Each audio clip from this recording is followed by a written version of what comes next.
Map C.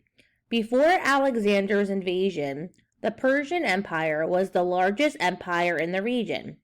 Compare this map with Map D. How much of Alexander's empire had been ruled by the Persians? So look at the map key carefully to help you look at the map. Map D.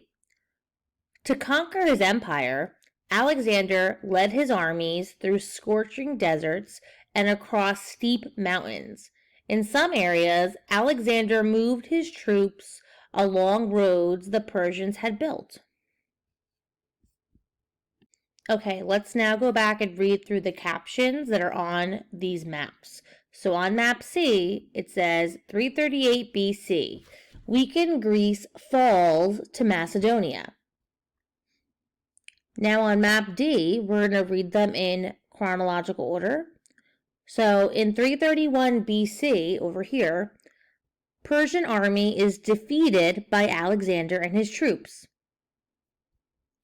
In 326 BC, Alexander's last major battle.